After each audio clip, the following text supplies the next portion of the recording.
Welcome to Locked On NBA Draft. I'm Leif Thulin, and with me today is my co-host Richard Stamen, who is in the he's in the health and safety protocols. But how are you doing today? You know, I got COVID. It's been relatively light. I had a pretty bad sore throat and then a little bit of shortness of breath and cough. But thankfully, I've taken the precautions. Everything has been just fine. I'm getting over it, but limited participation for me, a little bit of brain fog, and then just not able to talk a whole lot today. But looking forward to this. Well, I'm glad you made it. We got a team player here, a true champ, a PTPer, as Dickie V would say. Um, but thank you all for making us your first listen of the day. As a new host myself, the support means a ton to me, and we're both very grateful for your support. Today, we'll be reviewing the Big 12 SEC Challenge we previewed for you last week, which produced some awesome matchups, both from a draft perspective and from a college basketball fan perspective. And then we're going to get into discussing some prospects, two very different prospects with similar skill sets, and a freshman from Michigan State in Max Christie and a senior from Kansas, Ochai Agbaji. And lastly, we'll preview this week of college basketball action featuring Alabama versus Auburn, Baylor at Kansas, Duke at UNC, and more.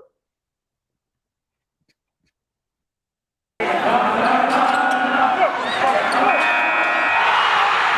are Locked On NBA Draft, your daily podcast on the NBA Draft, part of the Locked On Podcast Network, your team every day.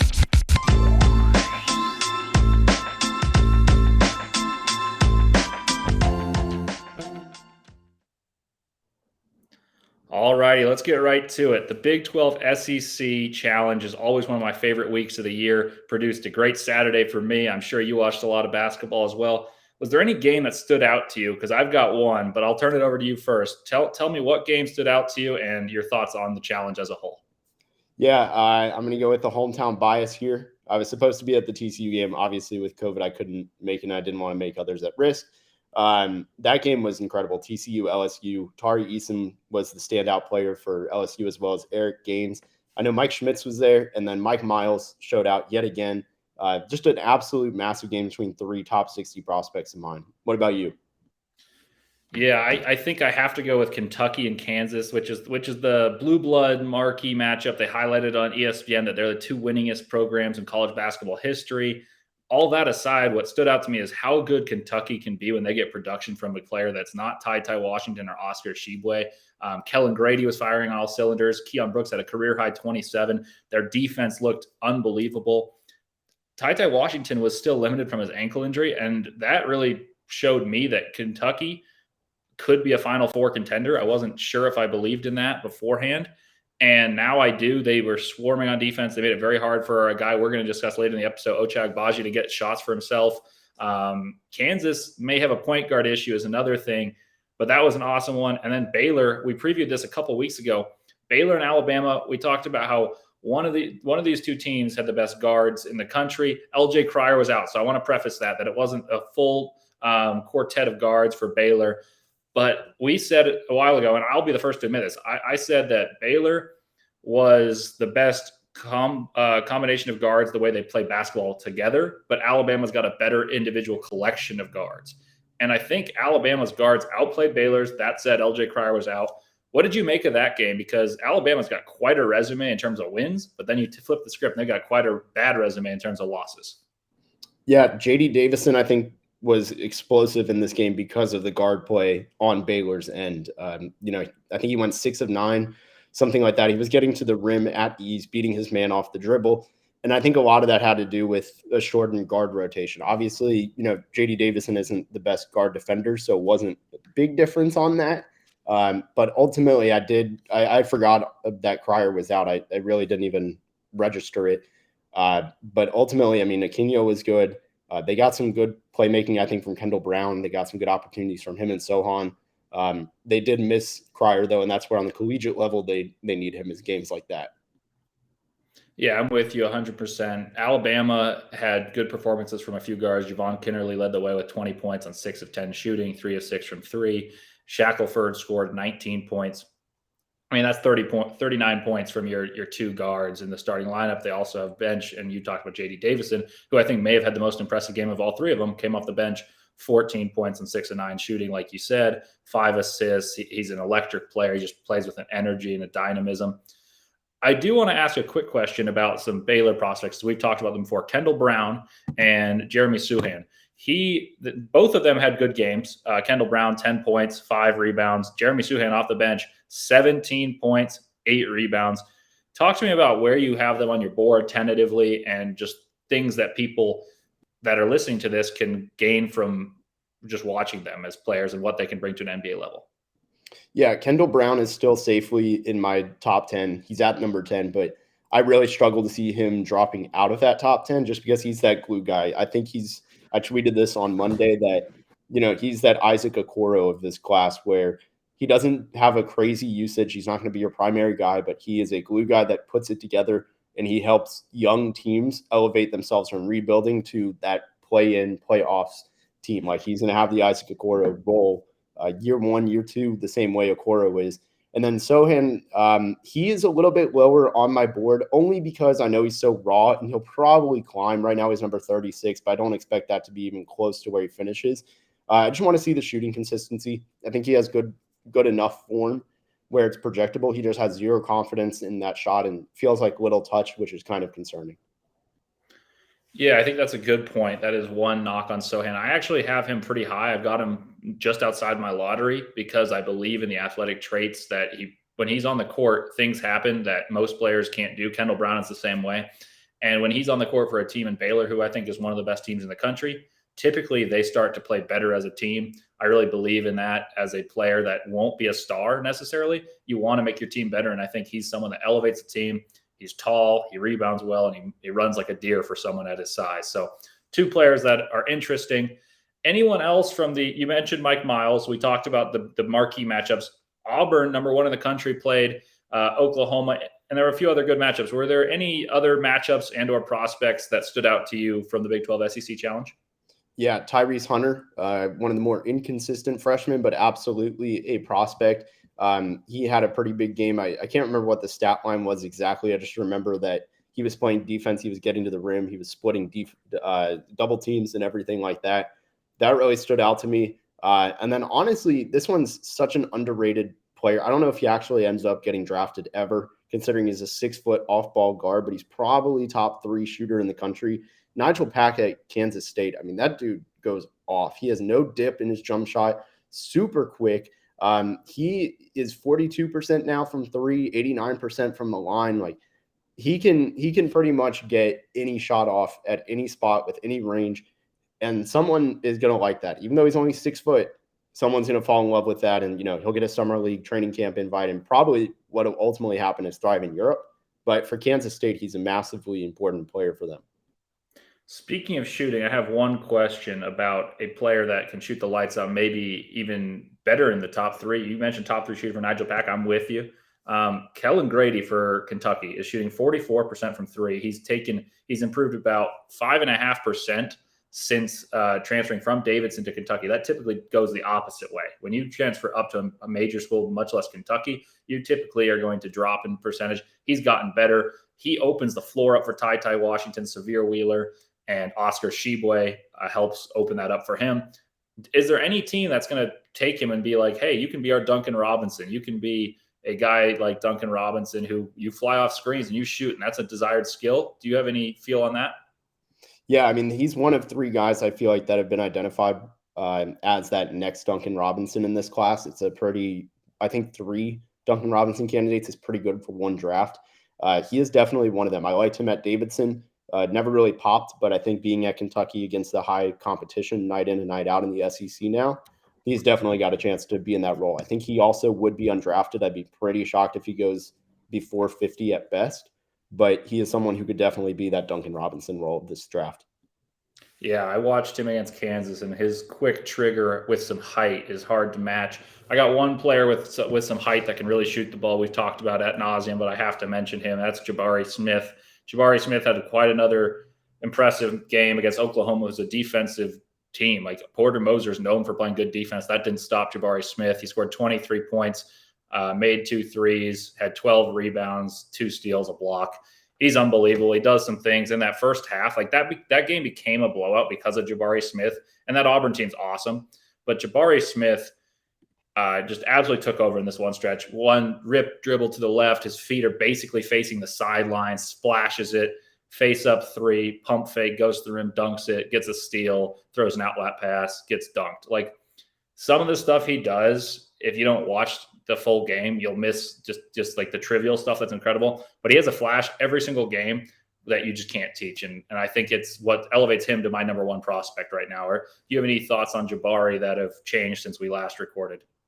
Yeah, I think Jabari is always the best way to start or end a conversation about the SEC. I mean, you called him as the preseason SEC Player of the Year. It's a very, very good chance. Oscar Tshiebwe is giving that a strong run for his money. But Jabari, you know, like you said, there are so many times where I just see his footwork and I'm like, what are you doing? Like, please stop. And then he just rains at nothing but net. He can hit at any angle. Like, he's the one player where, you know, you don't worry about his footwork being off because you know he can counter it with how perfectly his elbow is aligned to the rim and just his touch and everything. He never really messes that up.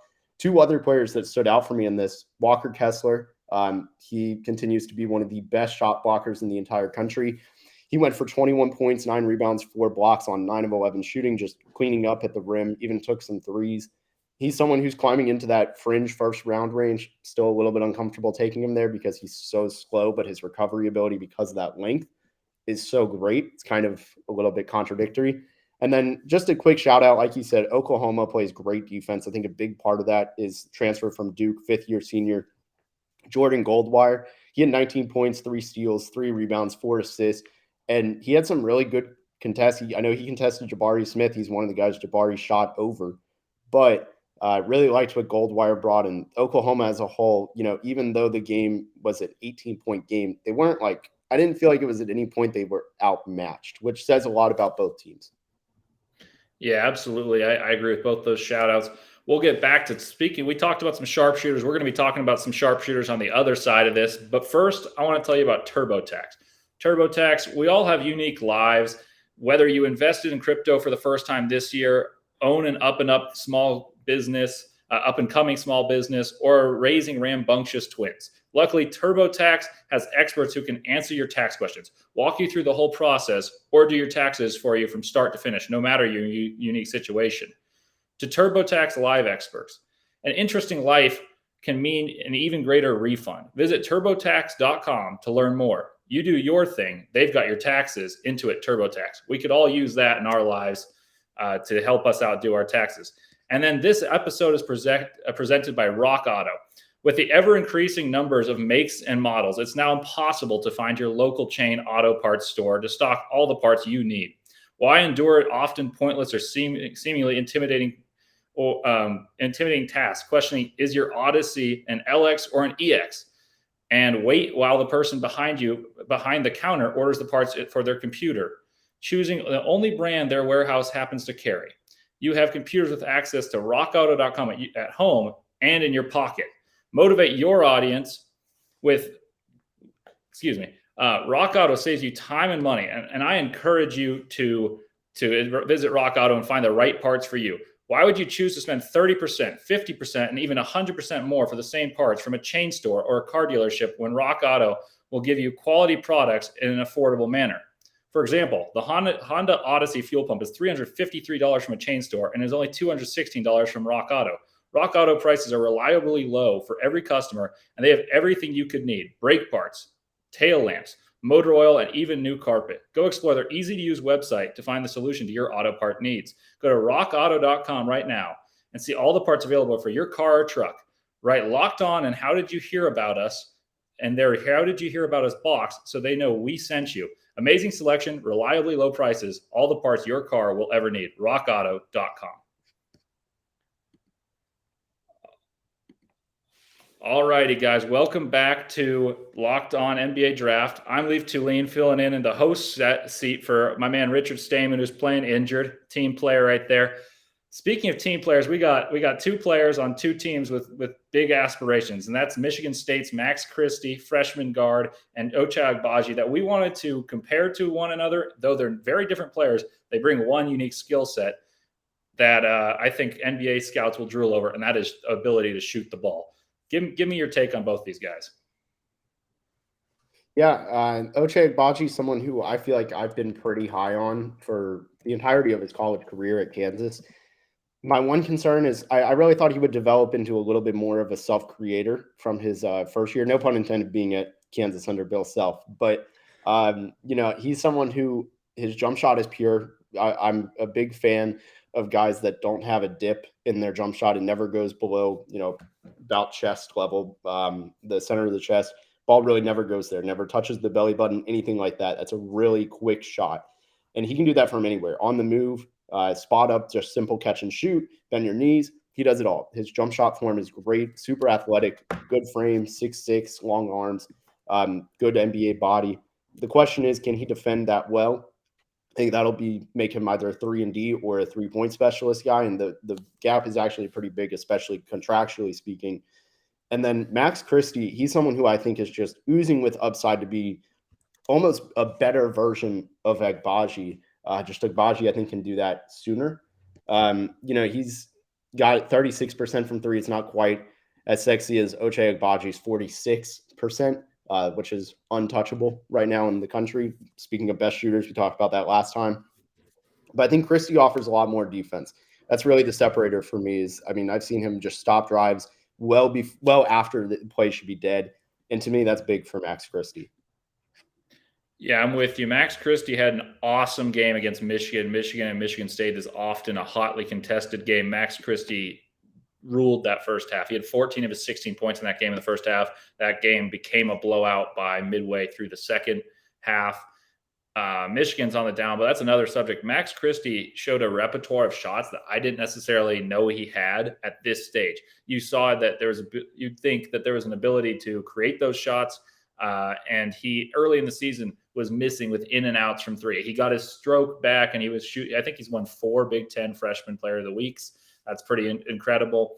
But what was missing to me was shot creation, and he did that against Michigan, who, whether you like them or not, and indisputably they've underperformed. They have athletes that make shot creation difficult, and yet he was able to get shots. He had this nice drive, two dribble drive to the right, spun around, and a little turnaround jump shot, answered back with a 1 dribble 3, got to the rim, threw down a nice dunk, showed off good athleticism. His knock right now is his body. He's very, very thin. But he's 19 years old. He'll get stronger. That's someone I remain high on. I would be interested if he thought, hey, if I go back to school for 1 year and come out as a sophomore, how high he'd go. I still think he'll probably come out this year. And Agbaji, we've talked about him multiple times. This is a guy, don't overthink it. Like he's a great shooter. And in my opinion, he's a very solid defender because he's got a 6'10" wingspan. On the college game, he looks bigger than all the guys he guards. And he typically guards the other team's best player. And when you guard the other team's best player and you're shooting 46%, I think it's fair to say you're a good 3-and-D candidate. And, he's played well in different molds for this Kansas team for 4 years now. He came in as an unheralded recruit and came in and played very, very well right away when he was supposed to have a redshirt year. And he came in and balled out. And now he's getting to thrive as the man. And entering the year, Remy Martin was the Big 12 Player of the Year. And I remember we both tweeted about it. I was like, I don't know if he's the 4th best player on the team. And Agbaji has stepped up and said, it's my team. And Christian Brown's a great player. Jalen Wilson's a solid player. David McCormick's a solid player. Remy Martin's a solid player. But it's his team. He's the man. He's not necessarily going to have that role in the NBA, but he's a desirable draft pick, in my opinion, because of all those traits of adaptability. Yeah, and obviously I would still take both of these guys first round. Like Ochai Agbaji is someone I could see developing into like a Terrence Ross kind of player where I want to emphasize something. I do like his defense, just being a 3-and-D guy where I guess it's the way I define 3-and-D is really the issue is he's like 3-and-D to me is Robert Covington, Klay Thompson, the guys who are great at both. I think he's going to be good and passable on defense. I just won't see him being great like those. That's just a phrasing issue, I guess, and kind of technicality on my end is those 3-and-D. I want to see be elite at both. I think it's actually a pretty rare role, something that gets thrown around for anybody who can shoot a 3, like just at a standstill. They get 3-and-D if they have long arms, right?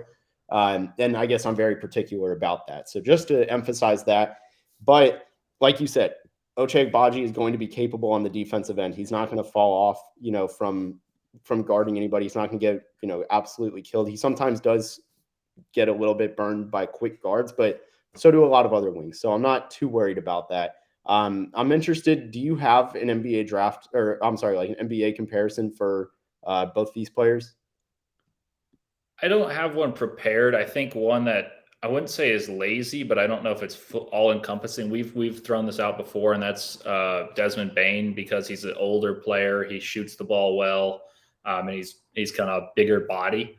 I don't know if they're exactly 1-to-1, but that's one I think of. And Max Christie, I'd have to think a little bit more, but think of a very good shooter. And the one thing I will say, we talk about shooting metrics. Agbaji's killing it from 3-point range. He's only shooting 69% from the free throw line. I'm not concerned about that. I know that's typically an indicator of people shooting. I just thought it was worth bringing up, and I think we're on the same page that he can shoot the ball. Yeah, I mean, Davion Mitchell struggling. I think he's the most recent example of high 3-point percentage. He shot 45% last year and 60-something percent, but that was year over year. With Ochai, like, yeah, it is also that, but also the difference of being like 65 and 70, which Ochai pretty much hovers right below 70. It's enough where I can buy it. And like for me, it's always been, if you're at like 72, that's at the swing mark. Like that is the line. You don't want to be on the other side like Ochai is, but it's close enough where I can say, hey, he's shooting 46%. And like I said, the form is so good. He doesn't dip. I've given you the reasons it's translatable. And to me, that negates the free throw percentage, because sometimes there's just exceptions to the rules. And I'm very quick to say that this could be an exception to the rule. Someone I think actually, by the way, that could be another comparison for Ochai, this just came in my mind, is Ben McLemore, what he's doing this year. McLemore used to kind of be a bust, also from Kansas, but not really why I chose him, but just because this year he has developed so well into that 3-point shooter with the beautiful form he has, and has played a little bit of defense. Just wanted to shout that out there as well. Max Christie's a hard one. I was hoping you had someone. I didn't ask you beforehand. I should have to give you someone else, but I'm struggling to find someone. He just seems really unique. I mean, he's what, 6'6", 6'7", can quickly explode out of catch and shoots into one dribble pull up. Like I'm pretty high on him. I'm just looking through some of the top 3-point shooters this year, and I really can't even pinpoint someone else that might be, that level. Like maybe, I don't want to say Cameron Johnson, but like that's someone who's in that mold. I think a little bit more well-rounded Cameron Johnson, who's a very good player, could be someone like Max Christie. Yeah, I can't quite think of one. Maybe we'll tweet it out after. But we've got another segment for you coming up, and that is previewing this week's slate of games. And this is a dandy of a docket of games. But first, let me tell you about BetOnline.net. There might be less football being played now, but BetOnline.net has way more odds and info for this playoff season. The Super Bowl's ahead of us. From score totals, player performances, props, to where the next fired coach is going to land, BetOnline is the #1 spot for all things NFL betting in 2022. And it's not just football. BetOnline.net's basketball, hockey, boxing, and UFC odds coverage is the best in the business. From sports right down to your favorite Vegas casino games, BetOnline is your #1 online wagering destination. You can even bet on #1 Auburn versus Alabama, or this week's Big 12 showdown between Kansas and Baylor. BetOnline has the fastest and easiest way to wager on all your favorite sports and play your favorite games. BetOnline, where the game begins, where the game starts. So we spoke of a dandy of a docket of games. I mentioned 2 of them in that read. We have Baylor and Kansas in the Big 12. We talked about those. So let's start in the SEC, who won the SEC Big 12 Challenge. The SEC, there's 2 rivals, and that's Alabama and Auburn. They played once before. It was in Tuscaloosa. Auburn won that game, and I think that's when a lot of people nationally were like, okay, yeah, this is the team. I was on them a little early. I think it was more just because I love Jabari Smith, so I watched them more than I think most people did at that point. But they're now the #1 team. They survived a scare against Missouri. They beat Oklahoma handily, and now they play Alabama, who just beat Baylor. This is a great matchup. Take me through where your mind goes when thinking of this matchup. It's at Auburn. Yeah, I mean, let's just start with the obvious. Jabari Smith is going to draw whoever Alabama considers the best threat, but being 6'10" shot creator, you can't just put someone like Bediako on him. It makes it a little bit harder. I'm interested to see how they guard him, but that is obviously the matchup to watch. And then at guards, you've got KD Johnson and Wendell Moore. to, or I'm sorry, Wendell Green. I went through out of my head. I'm like, don't say the wrong one. Don't say the wrong one. You got those two against J.D. Davison and Javon Quinterly and Shackelford, and then Keon Ellis on the wings. There's just so many different matchups in this that I really do think someone random is going to have the biggest game, and it won't be Jabari Smith. That's my hottest take for this. Yeah, I think a lot of what my mind goes to is, does Alabama having a better backcourt matter more than Auburn having a significantly better front court? And I think rebounding wise, it might be close, but I think the scoring punch that Smith and Kessler can provide is going to be the advantage. I think Auburn's a crazy environment, and Wendell Green is one of the more underrated guards in the SEC. Katie Johnson is like an energizer bunny, gets the rack at will. I'm going to say Auburn wins this game. I know it's not terribly surprising. They're the number one team in the country, but Alabama's beaten all the top teams they've played. So I don't think that's the craziest, like most vanilla thing to say right there. But I expect a really good game. I'll be glued to this one. That's tonight, airing on ESPN at 7. And then let's get to that game I mentioned real quickly, Baylor and Kansas. I think everyone thought these were the two teams in the Big 12. Right now, both are what I would say is a bit of a slow patch. They're both very good records, both top 10 in the country, but neither team's playing their best basketball right now. And Texas Tech is creeping up in that Big 12 rankings there.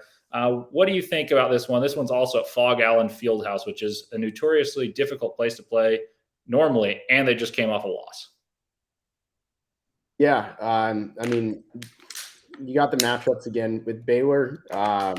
You know, I always want to say Baylor's just going to do they're going to do what they should do. But Ochai Agbaji versus Kendall Brown, I mean, that's a draft matchup we've all been looking forward to, and we'll get it once more, if I'm not mistaken, unless that already has happened. But as far as I'm concerned, like I don't remember seeing a crazy amount of hype, and I'm looking this up now to make sure I don't still have this brain fog. But yeah, this is their first meeting. Kendall Brown versus Ochai Agbaji is going to be massive. Like that is the matchup to watch. And then also Ochai Agbaji versus Matthew Meyer. There's just a lot of shooters going to face off against each other. I think one big test to look for is Matthew Meyer is one of the best interceptors in the entire country, and he's going to be looking to get forced turnovers for Baylor. Ochai Agbaji's decision-making is going to be really tested against him in the passing lanes, I think. Yeah, I'm very eager for this matchup. This is always one of my favorite ones. I think Baylor is going to win this one on the road, and that's because I think their guards are better at being true guards. I mentioned I'm not the biggest James Akinjo fan, but I think James Akinjo, LJ Cryer, assuming he's back, Adam Flagler, who I love. I think he's an incredible shooter. Speaking of shooters, we've highlighted Adam Flagler, LJ Cryer, James Akinjo are better than DeJuan Harris, Remy Martin. And I think Christian Brown's good, but he's more of like a 2-3 than he is a complementary guard who's going to handle the ball. And the pressure Baylor's going to put you under, especially with Kendall Brown flying through passing lanes, Sohan coming back healthy. I'm going to lean towards Baylor in this one, trust my gut, but that's going to be an awesome matchup, and it'll determine who's got the upper hand in the Big 12. And then real quickly, before we get out of here, let's talk about the best rivalry in college basketball, at least where my money's worth, and that's Duke and UNC.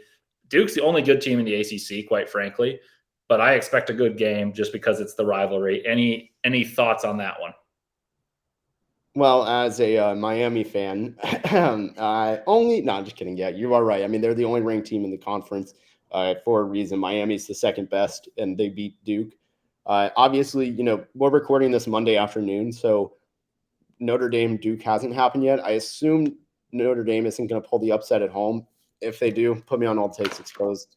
I have COVID. Like, what are you going to do? Bully me? Like, but I mean, I fully expect the same thing. I think it's going to be a great game. Let's start with the number one draft matchup is Trevor Keels versus Caleb Love. That's going to be a big test for Caleb Love as someone who hasn't top 30.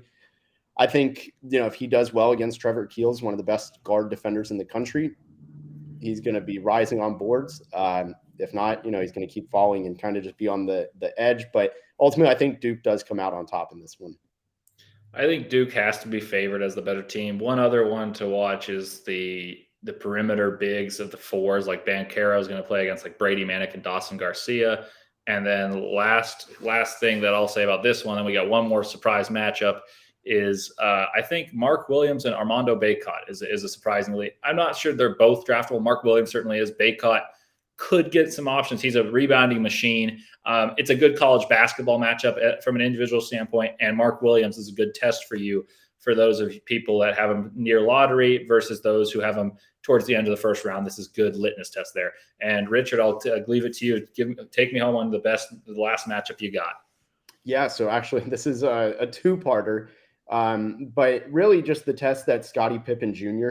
is going to be giving. I know this is way out there. I love Scottie Pippen. I have him top 60 for Vanderbilt. They play Kentucky, who he'll be facing off against Tai Washington, one of the very best and least turnover-prone guards in the entire country, let alone the entire draft. Scottie Pippen is a turnover-forcing machine, so I'm really interested to see how that fares. And then also on Saturday, Vanderbilt gets LSU against Eric Gaines, someone who had a great game at TCU and continues to be one of the higher upside sophomores in this class. I'm very interested to see how Pippen does against them, though. And I think Vanderbilt, even though they're not good, is worth watching for those two games. Like, for me, I'm big on draft matchups and knowing the strengths versus weakness matchups. And I think this is actually very much a strengths versus strengths for everybody, just about, especially Tai versus Vanderbilt. And that game's today against Kentucky. I believe maybe that's Wednesday, and I'm getting days thrown off. Actually, it's tomorrow. It's Wednesday.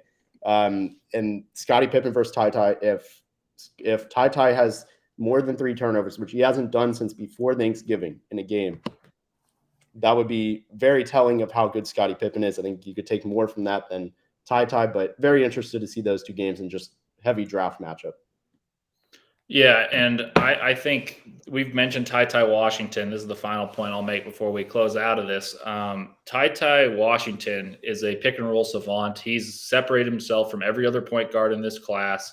I mean, he was ranked not as highly as some of them. He's beyond exceeded expectations of mine and most.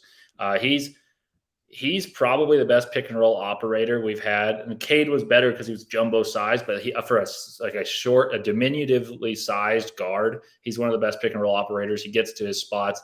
And there's a metric that I don't have on me right now, but I think I tweeted it not too long ago for those of you who follow me. Tai Washington gets to his spot, hits jump shots and floaters at an elite level, and also is a great passer. And he's the key cog for Kentucky. When he's in the lineup, they were beating Auburn, and I'm not sure they would have won that game, but they were up and they just destroyed Kansas at Fog Allen Fieldhouse. So that is something to watch, and make sure you watch some Tai Washington. And that'll do it for us. Thank you for hopping on. Once again, thank you for making us your first listen of the day. And we appreciate all the support. I'm Leif Thulin, and Richard Stamen, the trooper, has made it through. I appreciate you for making it through from the protocol. Thank you for joining us, and we'll be back with you guys next Tuesday.